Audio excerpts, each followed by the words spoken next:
사람들은 기억이 완벽해야 한다고 생각합니다. 기억하고 싶은 모든 것을 기억하도록 설계되었다고 생각하죠. 하지만 실제로는 그렇지 않습니다. 우리의 뇌는 사람들의 이름을 기억하거나 나중에 무언가를 하도록 설계된 것이 아니며 우리가 마주치는 모든 것을 목록화하도록 설계된 것도 아닙니다. 하지만 제가 계속해서 발견한 것은 50세, 60세, 70세 이상의 모든 사람들이 모든 종류의 건망증이 알츠하이머에 걸렸다고 생각한다는 것입니다. 그들은 저에게 난 항상 이름을 잊어버려요. 그리고 나중에 해야 할 일을 적어두지 않으면 기억이 나지 않아요. 그리고 항상 부엌에 들어가면 내가 왜 거기 있는지 모르겠어요 라고 말하죠. 그래서 이 사람들은 당황하고 두려워하고 스트레스를 받고 망각의 순간에 정말 부끄러워하는데 사실 이것은 지극히 정상적인 현상입니다. 제 이름은 리사 제노바입니다. 저는 작가이자 신경과학자입니다. 제 책 제목은 기억하세요. 기억의 과학과 망각의 기술입니다. 저는 10년 넘게 여전히 앨리스를 매개로 알츠하이머에 대해 이야기하며 사람들이 알츠하이머에 걸린 기분을 이해하고 치매의 증상이 무엇인지 인식하도록 돕고자 노력해왔습니다. 알츠하이머는 아밀로이드 베타라는 단백질에서 시작됩니다. 아밀로이드 베타는 끈적끈적한 단백질로 스스로 결합하여 아밀로이드 플라크를 형성합니다. 아밀로이드 플라크가 뇌에 충분히 축적되면 어느 순간 신경섬유, 엉킴, 신경염증, 세포 사멸 및 우리가 일반적으로 알츠하이머병으로 알고 있는 모든 증상을 유발하는 티핑 포인트에 도달하게 됩니다. 그 티핑 포인트 이전에는 증상이 없습니다. 콜레스테롤 수치가 높다고 해서 심장마비가 오는 것은 아닌 것과 같은 이치입니다. 따라서 티핑 포인트 아래에서는 건망증 증상이 모두 정상입니다. 내가 왜 이 방에 들어왔지? 내가 차를 어디에 주차했지? 아, 그 사람 이름이 뭐지? 나중에 물건을 사야 하는데 깜빡했네요. 지극히 정상적인 질문입니다. 티핑 포인트 이후에는 기억 형성 및 검색의 결함이 달라집니다. 알츠하이머는 뇌에서 새로운 기억을 형성하는 해마에서 시작됩니다. 따라서 알츠하이머의 첫 증상은 몇 분 전에 누군가가 한 말을 기억하지 못하고 방금 한 말이 기억나지 않아 반복하고 지난주에 있었던 일이 정말 감정적이거나 의미 있거나 새롭거나 놀랍거나 반복적이었더라도 기억하지 못하는 것입니다. 해마가 공격을 받고 있기 때문에 지난주에 정상적으로 기억할 수 있는 일들이 통합되지 않습니다. 알츠하이머는 해마에 머무르는 것이 아니라 움직입니다. 전두엽을 침범하여 문제 해결, 의사결정에 문제가 생길 수 있습니다. 공간의 위치와 관련된 뇌 부위를 침범하여 평생 살아온 동네에서 길을 잃을 수도 있습니다. 언어와 관련된 뇌 부위를 침범하여 점점 더 단어를 떠올리는데 어려움을 겪게 됩니다. 이 질병은 변연기로 이동하여 감정과 성격의 변화를 일으킬 것입니다. 그렇다면 좋은 소식은 무엇일까요? 사실 많은 것이 있습니다. 우리가 매일 잊어버리는 것의 대부분은 지극히 정상적인 것이며 아마도 평생 동안 그럴 것입니다. 우리 대다수에게 알츠하이머는 뇌의 운명이 아닙니다. 알츠하이머에 걸리는 사람의 2%만이 100% 유전됩니다.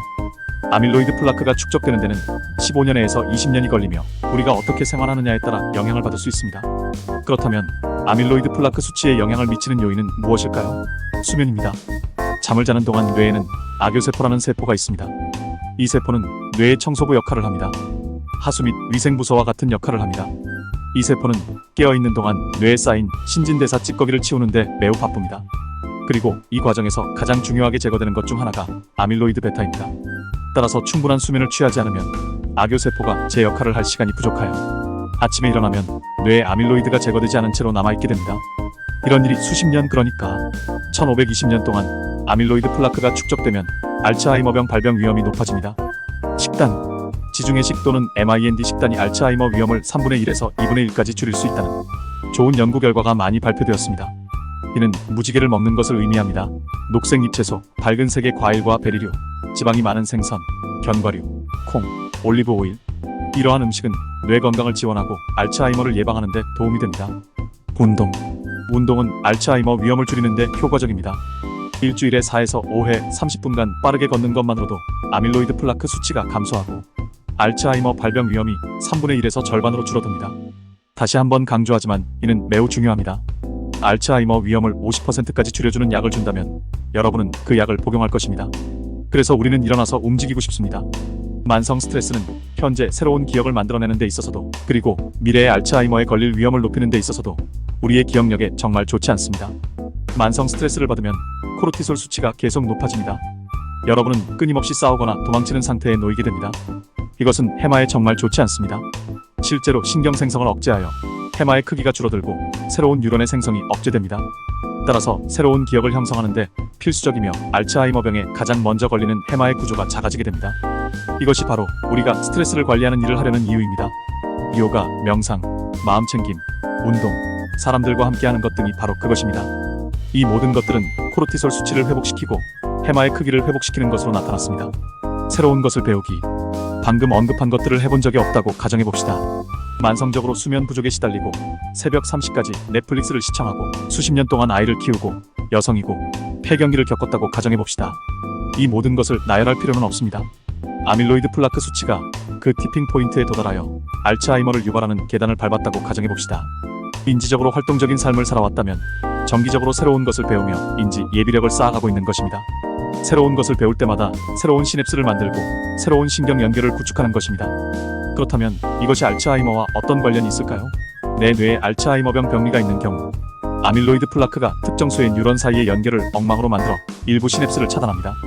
하지만 제가 중복 연결을 많이 구축했다면 어떻게 될까요? 연결이 풍부하고 중복이 많다면요. 그 장애물을 우회할 수 있습니다. 우회해도 제가 도달하고자 하는 기억에 도달할 수 있습니다. 따라서 새로운 것을 배우는 것은 알츠하이머의 강한 뇌를 만드는 방법입니다. 좋은 소식은 이러한 생활 습관 요인 중 상당수가 알츠하이머 예방을 위해 개발할 수 있는 어떤 약과도 효과가 있다는 것입니다. 우리가 실천하기만 하면 됩니다. 알츠하이머로 인한 건망증은 무섭습니다. 하지만 우리가 매일 잊어버리는 정상적인 망각은 그렇지 않아야 합니다.